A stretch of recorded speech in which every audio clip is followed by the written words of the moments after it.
प्यारे बच्चों, बहुत बहुत स्वागत है फिर से रमादान ट्यूटोरियल में। माध्यमिक फिजिकल साइंस के चैप्टर नंबर 5 लाइट पर हमारी वीडियो सीरीज चल रही है। आज की इस वीडियो में लाइट पर हम न्यूमेरिकल सॉल्व करने वाले हैं। न्यूमेरिकल्स हमारी डिस्कशन होने वाली है लॉज ऑफ रिफ्रैक्शन के स्नेल्स लॉ पर।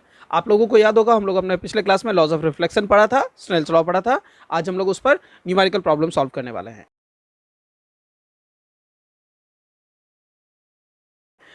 तो चलिए न्यूमेरिकल से स्टार्ट करते हैं स्नेल्स लॉ पर। स्नेल्स लॉ पे जो हमारे न्यूमेरिकल्स है, मैंने आज आपके क्लास के लिए दो न्यूमेरिकल सेलेक्ट किया है। ये पहला न्यूमेरिकल है, ये पहला क्वेश्चन है जो हम सॉल्व करने वाले हैं।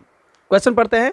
A ray of light passing from air to glass. तो आपको पता चल रहा है कि अगर हमारे पास सिस्टम बना दिया जाए तो ये हमारे पास एयर मीडियम है और ये हमारे पास ग्लास मीडियम है, और एयर से ग्लास की तरफ वो मूव कर रही है। तो हम लोगों ने ये बात ऑलरेडी पढ़ा है, एयर रेयरर मीडियम होता है, ग्लास डेंसर मीडियम होता है, और जब रेयरर से डेंसर की तरफ जाएगी तो टुवर्ड्स द नॉर्मल मूव करेगी। ये किधर मूव करेगी? Towards the normal. ये आप लोगों को पता है। The angle of incidence is 37 degree. तो ये हमारे पास है एंगल ऑफ इंसिडेंस, जिसे हम लोगों ने 37 डिग्री देखा है, और angle of refraction is 24 degree. तो यहाँ पर जो एंगल जो है ये है 24 डिग्री का। ठीक है। इसके बाद आगे क्या कह रहा है? Calculate the refractive index of glass with respect to air. Glass with respect to air निकालने के लिए कहा है। अब ये आप सोच सकते हैं कि ये स्नेल्स लॉ से कैसे बिलोंग कर रहा है। तो आप लोगों को याद है स्नेल्स लॉ के स्टेटमेंट में मैंने आप लोगों को स्टेटमेंट बताया था, स्नेल्स लॉ में sine i by sine r is a constant, और इसी कांस्टेंट को हम लोग कहते हैं r i, refractive index. Right, ये बात मैंने आप लोगों को बता दी थी। अब यहाँ क्वेश्चन कह रहा है कि हमारे पास दो मीडियम है जिसमें से आई और आर पता है आपको, तो ये रिफ्रैक्टिव इंडेक्स कैलकुलेट करेगा। कैसे कैलकुलेट करेगा? कुछ इस तरह से। ये जो कांस्टेंट है इसे हम लोग म्यू से डिनोट करते हैं, रिफ्रैक्टिव इंडेक्स को हम लोग म्यू से डिनोट करते हैं, और यहाँ पर एक सुपरस्क्रिप्ट और यहाँ एक सबस्क्रिप्ट लिखते हैं। ये जो सुपरस्क्रिप्ट होगा हमारे पास, चूंकि ये एयर से ट्रैवल करके आ रहा है और ग्लास में जा रहा है, इसलिए ऐसे लिखा जाएगा एयर म्यू ग्लास। सुपरस्क्रिप्ट में होगा एयर और सबस्क्रिप्ट में हमारे पास होगा ग्लास। तो इस तरह से हमें यह पता चलता है कि जब मीडियम एयर से ग्लास में जा रहा है तो इस तरह से होगा। और ठीक, अगर इसे उल्टा कहा जाए, ग्लास से पूछा जाए ग्लास से जाते हुए एयर में, तो ये सिस्टम बिल्कुल चेंज हो जाएगा। अब इस पर हम लोगों को वैल्यूज पुट करनी है। साइन आई की वैल्यू आप लोगों को पता है, हमारे पास दी गई है 37 डिग्री, डिवाइडेड बाय हमारे पास साइन आर की वैल्यू दी गई है 24 डिग्री। तो एक सिंपल सा कैलकुलेशन हो गया, जिससे हम लोग आराम से कैलकुलेट कर सकते हैं कि म्यू जो वेयर होगा, जो वैल्यू होगा वो साइन 37 बाई साइन 24 होगा। बट क्वेश्चन है कि साइन 37 और 24 की वैल्यूज आपको पता है? नहीं पता है तो मैं बता देता हूँ।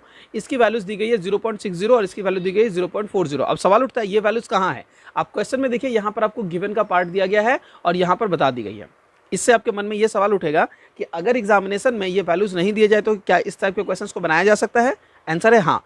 अगर आपके पास ये जो रिफ्रैक्टिव इंडेक्स के वैल्यूज है, ये ऐसे एंगल्स दे दिए जाएं जिनको आप लोगों ने ऑलरेडी ट्रिग्नोमेट्री में क्लास 10 में पढ़ा हुआ है। आप लोगों को पता है क्लास 10 के ट्रिग्नोमेट्री में हमारे पास स्पेसिफिक एंगल का टेबल है, 0, 30, 45, 60 और 90। ये स्पेसिफिक एंगल्स अगर आपको दे दिए जाए तो उसे यूटिलाइज करके अभी आप इसे बना सकते हैं, लेकिन दोनों ही कंडीशंस में आपको ये वैल्यूज जरूर प्रोवाइड किए जाएंगे। क्लियर है? तो इसका सॉल्यूशन करते हैं। आपको पता है दोनों तरफ से डेसिमल हटाने पर ये 60/40 हो जाएगा। 0 0 कैंसिल कर लीजिए, 6/4 होगा, 3/2 होगा। सॉल्यूशन करने पर 3/2 को डेसिमल में कन्वर्ट करने पर 1/5। तो क्या निकला? Refractive index 1.5। क्लियर हो गया? इसे ये जो रिफ्रैक्टिव इंडेक्स हम लोगों को 1.5 मिला, मैं बता दूं ये रिफ्रैक्टिव इंडेक्स ऑफ ग्लास भी कहलाता है। इसे हम क्या कहते हैं? रिफ्रैक्टिव इंडेक्स ऑफ ग्लास, जिसकी वैल्यू कितनी आई? 1.5। तो ये हमारा फर्स्ट न्यूमेरिकल था जो हम लोगों ने आज आप लोगों के लिए सेलेक्ट किया था। आई होप आपको क्लियर हो चुका होगा। तो अब मैं आप लोगों को आज के नेक्स्ट न्यूमेरिकल की तरफ लेके चलना चाहूंगा।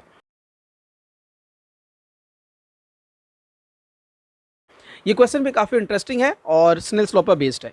Are I of mediums, 4 medium दिए गए हैं, ए है, बी है, सी है और डी है।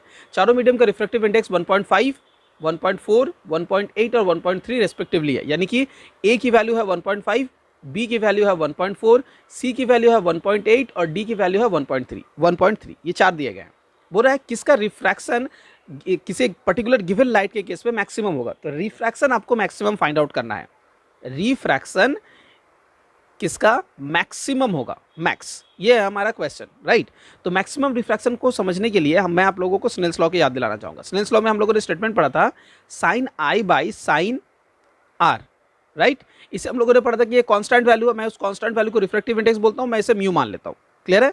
अब यहां से आपको कैलकुलेशन करके ये समझना है कि अगर मैं क्रॉस में मल्टीप्लाई करके डिवाइड करूं तो हम लोगों को एक वैल्यू ऐसे मिल रहा है, sine r is equals to sine i by mu. अब सवाल उठता है कि मैंने ये डिवीजन किया क्यों? मैं डिवीजन इसलिए कर रहा हूँ क्योंकि मुझे एंगल ऑफ रिफ्रैक्शन को मैक्सिमम करना है, राइट? और यही है ना हमारा एंगल ऑफ रिफ्रैक्शन, इसीलिए मैंने इसे ऐसे किया। यहाँ क्या दिख रहा है कि अगर मैं म्यू की वैल्यू बढ़ाता हूँ तो साइन आर की वैल्यू कमेगा, ठीक है, साइन आर का वैल्यू कमेगा, म्यू को बढ़ाने पर साइन आर कमेगा। ये पॉइंट क्लियर हो गया कि जितना मैं म्यू को बढ़ाऊंगा साइन मुझे उतना कम मिलेगा, तो जितना मैं म्यू को कमाऊंगा साइन मुझे उतना ज़्यादा मिलेगा। और मुझे क्या चाहिए? मैक्सिमम चाहिए रिफ्रैक्शंस को, रिफ्रैक्शन के एंगल को मैक्सिमम करना है। तो रिफ्रैक्शन एंगल को मैक्सिमम करने के लिए, इस एंगल को मैक्सिमम करने के लिए मुझे म्यू को बढ़ाना या कमाना पड़ेगा। अब क्वेश्चन ये बनता है कि इन चारों में किसका रिफ्रैक्टिव इंडेक्स सबसे, मतलब म्यू जो हमारा रिफ्रैक्टिव इंडेक्स है, ये म्यू हमारा आर आई दिखा रहा है ना, ये किसका सबसे हाई है? तो हमने दिख रहा है कि सी का। अगर मैं इस रिफ्रैक्टिव इंडेक्स को सी का यूज़ करूं जो कि 1.8 है, सबसे हाई है, तो ये जितना हाई होगा ये उतना लो होगा, रिफ्रैक्टिव इंडेक्स उतना कम आएगा, साइन आर की वैल्यू उतनी कम आएगी। ओके, अब यहाँ पर समझना है कि हम लोगों ने अगर सी को चूज़ किया जो कि 1.8 है, ये हमारा अगर वैल्यू ऑफ म्यू यूज़ करते हैं तो हमारे पास साइन आर का वैल्यू जो है वो मिनिमम आएगा। ये हमारा वैल्यू क्या आएगा? मिनिमम। लेकिन हमसे तो मिनिमम की बात नहीं कर रहा है, हमसे तो मैक्स की बात कर रहा है। तो फिर मैं इसे क्यों चूज़ कर रहा हूँ? इसे चूज करने के पीछे रीजन है, आपको ट्रिग्नोमेट्रिकल टेबल समझना होगा। साइन 0 का वैल्यू क्या होता है? 0 होता है। और साइन 90 का वैल्यू क्या होता है? 1 होता है। ये बढ़ कब रहा है? जब इस एंगल की वैल्यू को हम बढ़ा रहे हैं, राइट? तो इस तरह से हमें ये कंक्लूजन मिल रहा है कि जब ये वैल्यूज बढ़ेंगे तो ये वैल्यू बढ़ेगा, यानी कि हम लोगों को साइन आर का मैक्सिमम वैल्यू लेने के लिए इसे हम लोगों को मिनिमम की तरफ ले जाना होगा, इस वैल्यू को मिनिमम की तरफ ले जाना पड़ेगा, आर को मैक्सिमम करना होगा। देखिए, आर को अगर मैं 0 रखूँ, अगर मैं इस एंगल को 0 रखूँ तो ये वैल्यू सबसे छोटा वैल्यू देगा, और अगर मुझे इसका सबसे बड़ा वैल्यू चाहिए 90 डिग्री, तो मुझे इसका सबसे बड़ा वैल्यू 1 चाहिए, तो मुझे एंगल को 90 पे ले जाना होगा। यानी आर का मैक्सिमम लेने के लिए इसके भी मुझे मिनिमम वैल्यू की तरफ बढ़ना पड़ेगा। तो क्या वैल्यू मुझे मिला? सी का वैल्यू मिला 1.8। पॉइंट क्लियर हो गया? इस तरह से हम लोगों ने 2 क्वेश्चंस किए, और इन दोनों क्वेश्चन के बेसिस पर एक और जो इससे डिफरेंट क्वेश्चन पूछ सकता है, मिनिमम रिफ्रैक्शन का पॉसिबल है। ऑब्वियसली बात है, इसमें जो सबसे छोटा वैल्यू है, जैसे कि डी पॉइंट, जो सबसे छोटा वैल्यू है वो हमें अपना वैल्यू देगा। Clear?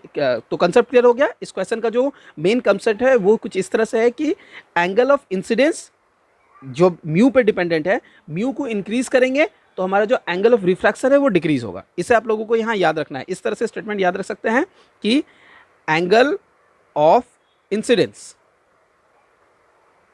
Okay, angle of incidence को आपको याद रखना है।